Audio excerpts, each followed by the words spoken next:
Hi guys, welcome back. ഇത് നമ്മുടെ pearl നെസ്റ്റിൽ leave കഴിഞ്ഞ് വരുന്നതിന് മുമ്പ് ഷൂട്ട് ചെയ്ത ഡേ ഇൻ മൈ ലൈഫാണ് കേട്ടോ. ഞാനിപ്പോൾ പഞ്ചാബിലാണുള്ളത്. ഇവിടെ എത്തിയതിന് ശേഷമാണ് ഇത് എഡിറ്റ് ചെയ്ത് അപ്ലോഡ് ചെയ്യാനായിട്ട് പറ്റിയത്. അപ്പോൾ രാവിലെ തന്നെ എണീറ്റ് ചായ കുടിക്കാനായിട്ടോ. നമുക്ക് നാട്ടിലെത്തിയാൽ സിറ്റ് ഔട്ടിലിരുന്ന് ഇതുപോലെ രാവിലെ കുറച്ച് കൊച്ചു വർത്തമാനമൊക്കെ പറഞ്ഞ് ചായ കുടിക്കുന്നത് ഭയങ്കര ഇഷ്ടമുള്ള കാര്യമാണ് കേട്ടോ. കാര്യമായിട്ടുള്ള വർത്തമാനമൊന്നുമില്ല ഗൈസ്, നുണയൊക്കെ പറയുന്നതാണ്. അതൊക്കെ കഴിഞ്ഞ് ഡ്രസ്സൊക്കെ ചേഞ്ച് ചെയ്ത് താഴെ ഇറങ്ങി വന്നപ്പോൾ ഇഷുക്കുട്ടി എനിക്ക് തല കെട്ടണമെന്ന് പറഞ്ഞ് ഓടി വന്നേട്ടോ. അപ്പം ഞങ്ങളിന്ന് മാർക്കറ്റിൽ പോയി ഫിഷൊക്കെ വാങ്ങിക്കാമെന്നുള്ള പ്ലാനിലാണ്. അപ്പോൾ തല കെട്ടിയപ്പോഴത്തേക്ക് അങ്ങോട്ടും ഇങ്ങോട്ടൊക്കെ തിരിഞ്ഞതുകൊണ്ട് ഞാൻ അവളെ കുറച്ച് വഴക്ക് പറഞ്ഞായിരുന്നു കേട്ടോ. അങ്ങനെ വഴക്ക് പറഞ്ഞതിൻ്റെ വിഷമം മാറ്റാനായിട്ട് എന്നെ കെട്ടിപ്പിടിച്ച് ഉമ്മയൊക്കെ തരുന്നതാണ് കേട്ടോ.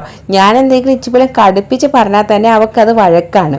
തല അങ്ങോട്ട് തിരിക്കല്ലേ എന്നൊക്കെ പറഞ്ഞതാണ് ഇത്ര വഴക്കായിട്ട് കരുതിയിട്ട് ഇങ്ങനെ എൻ്റെ അടുത്ത് പരിഭവമൊക്കെ പറയുന്നത്. അങ്ങനെ ഞാൻ രണ്ട് ഉമ്മയൊക്കെ കൊടുത്ത് കെട്ടിപ്പിടിച്ച് എൻ്റെ മടിയിലൊക്കെ ഇരുത്തുമ്പോഴത്തേക്ക് അവളുടെ പരിഭവമൊക്കെ അങ്ങ് മാറും കേട്ടോ. അങ്ങനെ അവളുടെ പരിഭവമൊക്കെ മാറ്റിയതിന് ശേഷം നമ്മൾ നേരെ മാർക്കറ്റിൽ പോയി മീൻ വാങ്ങിയിട്ട് വന്നു. നല്ല അടിപൊളി ഒരു കെണ്ടൻ ചൂരയാണ് ഇന്ന് കിട്ടിയത്. അപ്പോൾ നാട്ടിൽ നിന്ന് തിരിച്ചു വരുന്നതിന് മുമ്പ് മീനൊക്കെ കഴിച്ച് കൊതി തീർക്കുകയാണ്. ഇവിടെ നമുക്ക് അങ്ങനെ ഫിഷ് കിട്ടാറില്ല കേട്ടോ. അപ്പോൾ ഫിഷൊക്കെ വാങ്ങിക്കൊണ്ട് വന്നിട്ട് അത് വെട്ടാനുള്ള അംഗമായിട്ട് ഞാൻ വെളിയിൽ ഇറങ്ങിയിട്ടുണ്ട്. ഞാൻ ഇതുപോലെയുള്ള വലിയ ഫിഷൊക്കെ കട്ട് ചെയ്യാൻ പഠിച്ചത് മേലത്തെ വാപ്പച്ചിയുടെ നിന്നാണ്. വാപ്പച്ചി നല്ല അടിപൊളിയായിട്ട് ഫിഷൊക്കെ കട്ട് ചെയ്യും. അപ്പോൾ വാപ്പച്ചി കട്ട് ചെയ്യുന്നത് ഇങ്ങനെ നോക്കി നിന്ന് ഞാനും ഇപ്പോൾ കട്ട് ചെയ്യാനായിട്ട് പഠിച്ചിട്ടുണ്ട് കേട്ടോ. അപ്പോൾ അത്യാവശ്യം വലിയ പ്രോയൊന്നുമല്ല, എന്നാലും അത്യാവശ്യം നന്നായിട്ട് കട്ട് ചെയ്യും കേട്ടോ. അങ്ങനെ ഞാൻ ഇതുപോലെ രണ്ടായിട്ട് മീനൊക്കെ കട്ട് ചെയ്തെടുത്തിട്ട് തലയൊക്കെ സെപ്പറേറ്റ് ആക്കിയിട്ട് മുള്ള് സെപ്പറേറ്റ് ആക്കി എടുക്കും. എന്നിട്ട് ഈ കഷ്ണങ്ങളെല്ലാം ഇതുപോലെ നീളത്തിന് കട്ട് ചെയ്തിട്ട് അതിൻ്റെ തൊലി എടുത്ത് കളയും കേട്ടോ. നമ്മുടെ നാട്ടിലെ ഈ ചൂരയുടെ തൊലി അങ്ങനെ കറിയിലിടാറില്ല. എനിക്ക് അത്ര ഇഷ്ടമല്ല കേട്ടോ മീനിൻ്റെ തൊലി ഇങ്ങനെ കറിയിലിടുന്നത്. അതിൻ്റെ ആ ഒരു ഉലുമ്പ് ചെവിയെന്ന് അറിയുന്നില്ലേ, ആ സംഭവം ഇളകും. അപ്പോൾ അതൊക്കെ കഴിഞ്ഞ് മീനൊക്കെ കട്ട് ചെയ്തിട്ട് ആ കട്ട് ചെയ്ത ഭാഗം ഒന്ന് ക്ലീൻ ചെയ്ത് കൊടുക്കുകയാണ്. കാരണം നമ്മുടെ വീടിൻ്റെ ഫ്രണ്ടല്ലേ, അപ്പോൾ സ്മെല്ലടിക്കും. അപ്പോൾ അതൊക്കെ കഴിഞ്ഞ് ഞാൻ ഓൾറെഡി അരപ്പൊക്കെ റെഡിയാക്കി വെച്ചിട്ടാണ് മീൻ വാങ്ങിക്കാനായിട്ട് പോയത് കേട്ടോ.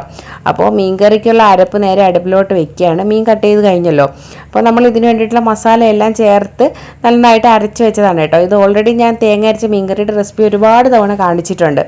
അപ്പോൾ മീൻകറിയുടെ അരപ്പൊക്കെ തിളച്ചപ്പോഴത്തേക്ക് മുകളിൽ പോയിട്ട് നല്ല മണമുള്ള ഈ ഒരു മുളക് എടുത്തുകൊണ്ട് വന്നിട്ടുണ്ട്. ഈ മുളക് ഇട്ടാണ്ടല്ലോ നമ്മുടെ കറി ഒരു വേറെ ലെവലാവും ഗൈസ്. നിങ്ങളൊന്ന് ട്രൈ ചെയ്ത് നോക്കണം.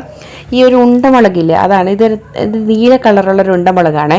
അപ്പോൾ അത് ഞാൻ ഇതുപോലെ കട്ട് ചെയ്തിട്ടിട്ട് നമ്മുടെ ക്ലീൻ ചെയ്ത് വെച്ചേക്കുന്ന മീൻ കഷ്ണങ്ങൾ ഇതിലേക്ക് ഇട്ട് കൊടുക്കുകയാണ്. ഇതിലൊരു 5-6 കഷ്ണം ഞാനെടുത്ത് മാറ്റിയിട്ടുണ്ട് വറുക്കാനായിട്ട്. എനിക്ക് മീൻ പൊരിച്ചത് മീൻ കറിയും വേണം ഗൈസ്. അപ്പോൾ നമ്മൾ കുറച്ച് റിച്ചായിട്ട് ലീവിൽ കഴിച്ചതെന്ന് കരുത് കേട്ടോ. അങ്ങനെ നമ്മുടെ മീൻ കഷ്ണങ്ങളൊക്കെ ഇട്ട് നന്നായിട്ട് തിളയ്ക്കുകയാണ്. എന്നിട്ട് ഒന്ന് നന്നായിട്ട് തിളച്ചതിന് ശേഷം ഞാനൊന്ന് തീ കുറച്ച് വെച്ച് കൊടുക്കേ. ഇനി ഞാൻ നമ്മുടെ കിഴങ്ങില്ലേ അത് ക്ലീൻ ചെയ്തെടുക്കുകയാണ്. ചൂര കിട്ടിയാൽ കിഴങ്ങ് വെച്ചില്ലെങ്കിൽ മോശമല്ലേ. അപ്പോൾ നമ്മുടെ കിഴങ്ങ് ഞാൻ വരുന്ന വഴിയിൽ ചന്തയിൽ നിന്ന് വാങ്ങിയിട്ട് വന്നതാണ് കേട്ടോ. ഇത് 1 കിലോ കിഴങ്ങുണ്ട്. പക്ഷെ തോല് കളയാനായിട്ട് ഭയങ്കര ബുദ്ധിമുട്ടായിരുന്നു കേട്ടോ.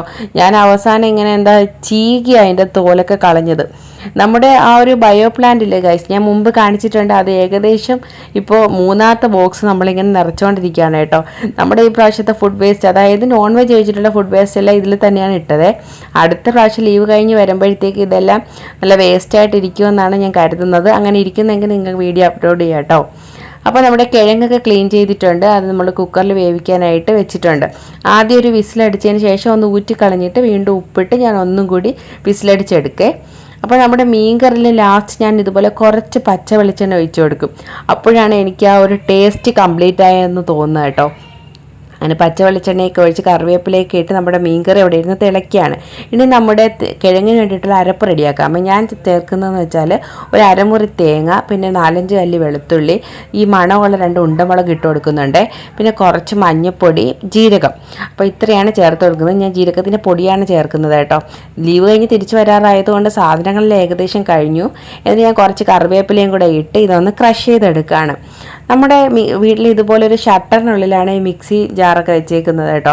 അപ്പോൾ നമുക്ക് അരയ്ക്കുന്ന സമയത്ത് ഇതുപോലെ ഓപ്പൺ ചെയ്തിട്ട് അരച്ചിട്ട് നമ്മുടെ മിക്സിയുടെ യൂസ് കഴിഞ്ഞാൽ ഞാൻ അതിൽ നിന്ന് എടുത്ത് ഇങ്ങനെ അടച്ചു വയ്ക്കും കേട്ടോ. അപ്പോൾ നമ്മുടെ ആ ഒരു ഭാഗം നല്ല നീറ്റ് ആൻഡ് ക്ലീൻ ആയിട്ടിരിക്കും. നമ്മുടെ വീട് ഓൾറെഡി കിച്ചൺ പ്ലാൻ ചെയ്തപ്പോൾ ചെയ്ത സംഭവമാണ്. ഇനി അതൊക്കെ കഴിഞ്ഞ് നമ്മുടെ മീൻ പൊരിക്കുന്നതിന് വേണ്ടിയിട്ടുള്ള മസാലകൾ ഇടുകയാണ് കേട്ടോ. ഞാൻ ഇതിലേക്ക് മഞ്ഞൾപ്പൊടി, കുരുമുളക് പൊടി, ഗരം മസാല, ഉപ്പ്, മുളക് പൊടി ഇത്രയാണ് ചേർത്ത് കൊടുക്കുന്നത്. എന്നിട്ട് നന്നായിട്ട് മിക്സ് ചെയ്തിട്ട് കുറച്ച് വെളിച്ചെണ്ണ ഒഴിച്ചാണ് ഞാൻ ഈ അരപ്പ് റെഡിയാക്കുന്നത്. അല്ലാതെ ഞാൻ ഈ പച്ച വെളിച്ചെണ്ണ മീൻസ് പച്ചവെള്ളം ഒഴിക്കാറില്ല, വെളിച്ചെണ്ണയാണ് ഒഴിച്ച് ഇതുപോലെ നന്നായിട്ട് മിക്സ് ചെയ്തിട്ട് നമ്മുടെ മീൻ കഷ്ണങ്ങളും കൂടെ ഇട്ട് കറിവേപ്പിലയും കൂടെ ഇട്ട് നന്നായിട്ട് മിക്സ് ചെയ്ത് കൊടുക്കുക. അപ്പം നമ്മുടെ ഈ വെളിച്ചെണ്ണ ഒഴിച്ച് നമ്മൾ ഈ അരപ്പ് റെഡിയാക്കുമ്പോഴേ നമ്മുടെ ആ മീനിലെ എല്ലാ കഷ്ണത്തിലും ഇങ്ങനെ പിടിച്ചിട്ട് നമ്മൾ ഫ്രൈ ചെയ്യുമ്പോഴും അരപ്പ് അങ്ങനെ വിട്ടു പോകത്തില്ല കേട്ടോ. പിന്നെ നമുക്ക് ഫ്രൈ ചെയ്യാനായിട്ട് ഒരുപാട് വെളിച്ചെണ്ണയുടെ ആവശ്യമില്ല, നമുക്ക് ഷാലോ ഫ്രൈ ചെയ്തെടുക്കാൻ പറ്റും. അപ്പോൾ നമ്മുടെ അരപ്പ് നന്നായിട്ട് ഇതിലേക്ക് പിടിച്ചിട്ട് ഒരു 5-10 മിനിറ്റ് ഇതിൻ്റെ മസാല പിടിക്കാനായിട്ട് വെക്കണം. അപ്പോഴാണ് നമ്മുടെ ആ ഫിഷ് ഫ്രൈക്ക് നല്ല അടിപൊളി ടേസ്റ്റ് ഉണ്ടാവുക കേട്ടോ. പിന്നെ നമുക്ക് ആവശ്യത്തിന് കറിവേപ്പില ഇവിടെ ഉള്ളതുകൊണ്ട് ഞാൻ നല്ലതുപോലെ വാരിക്കോരി കറിവേപ്പില ഇട്ട് കൊടുക്കേ. എനിക്കിങ്ങനെ മിക്സ് ചെയ്തിട്ട് എപ്പോഴും ഇങ്ങനെ കൈ കഴിക്കുന്ന ഒരു സുഖമുണ്ട് ഗൈസ്, ഞാൻ അതുകൊണ്ട് എപ്പോഴും ഇങ്ങനെ കൈ കഴുകിക്കൊണ്ടേയിരിക്കും. അപ്പോൾ നമ്മുടെ കറിവേപ്പിലയും ഞാൻ ഇതിലേക്ക് ഇട്ട് കൊടുക്കുകയാണ്. എന്നിട്ട് നമ്മുടെ ഈ ഒരു വൈറ്റ് കൗണ്ടർ ടോപ്പ് ആയതുകൊണ്ട് എന്തെങ്കിലും ഇച്ചിരി മസാല വീണാൽ അപ്പം തന്നെ അങ്ങ് വൈപ്പ് ചെയ്ത് കൊടുക്കണം, അല്ലെങ്കിൽ നമുക്ക് അതിൻ്റെ ആ ഒരു കറ അവിടെ പിടിക്കും. അതുകൊണ്ട് ഞാൻ അപ്പോഴെപ്പോഴും വീഴുന്നത് അപ്പോഴെപ്പോഴും അങ്ങ് വൈപ്പ് ചെയ്ത് കൊടുക്കേ. ഇനി നമുക്ക് മീൻ ഫ്രൈ ചെയ്യാനായിട്ട് ഒരു പാൻ വെച്ച് അതിലേക്ക് ആവശ്യത്തിന് വെളിച്ചെണ്ണ ഒഴിച്ച് കൊടുത്തിട്ട് നമ്മുടെ മീൻ കഷ്ണങ്ങൾ അതിലേക്ക് ഇട്ട് കൊടുക്കാം.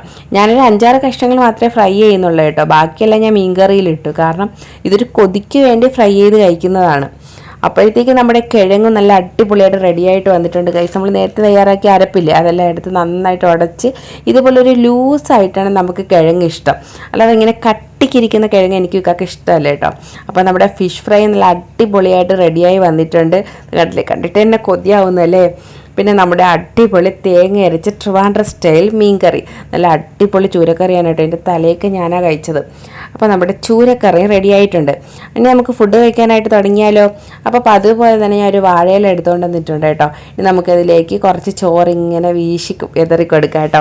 നമ്മൾ 3 പേരും കൂടി ഈ ഒരു ഇലയിലിരുന്നാണ് കഴിക്കുന്നത്.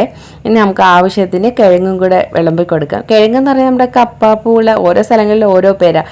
നിങ്ങളുടെ നാട്ടിൽ എന്താ പറയുന്നതെന്ന് താഴെ കമൻറ്റ് ചെയ്യണം കേട്ടോ. അപ്പോൾ നമ്മുടെ കിഴങ്ങും ആവശ്യത്തിന് ഞാൻ വിളമ്പി കൊടുക്കുകയാണ്. ഞാൻ 3 പേർക്ക് സെപ്പറേറ്റ് ആയിട്ട് ഇങ്ങനെ വെക്കുന്നതാണ്. അപ്പോഴത്തേക്ക് കഴിക്കാൻ ഒരു ഈസി ആയിരിക്കുമല്ലോ. പിന്നെ നമ്മുടെ ഫിഷ് ഫ്രൈ മുഴുവനായിട്ട് എടുക്കുന്നുണ്ട് കേട്ടോ. കാരണം ഇക്കാക്ക് ഇങ്ങനെ ചൂടോടെ ആ ഫിഷ് ഫ്രൈ കഴിക്കാനാണ് ഇഷ്ടം.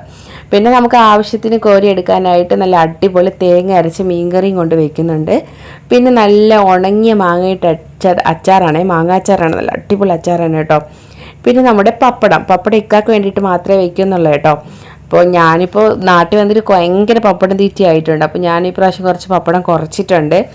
അങ്ങനെ നമ്മളെല്ലാവരും കൂടി ഇരുന്ന് ഊണ് കഴിക്കുകയാണ് ഗൈസ്. നല്ല അടിപൊളി ചൂര കഷ്ണങ്ങളൊക്കെ വിളമ്പിയിട്ട് നല്ല ചീനിയും മീൻകറിയും മീൻ വറുത്തതും ആ ഒരു മാങ്ങാച്ചാറിൻ്റെ ടോപ്പിങ്ങായിട്ട് കഴിച്ചാലുണ്ടല്ലോ ഗൈസ്, ശരിക്കും പറഞ്ഞാൽ എനിക്കിപ്പോൾ വായിൽ നല്ല വെള്ളം ഓറുന്നുണ്ട്. കാരണം ഞാനിപ്പോൾ പഞ്ചാബിലിരുന്നിട്ടാണല്ലോ ഇതിൻ്റെ വോയിസ് ഓവർ ചെയ്യുന്നത്. അപ്പോൾ ഇഷ്കുട്ടിക്കും വാരിക്കൊടുത്ത് നമ്മളും കഴിച്ചേട്ടോ. അടുത്ത വീഡിയോ കാണുന്നവർ ചിൽഡ്രൻ ബൈ.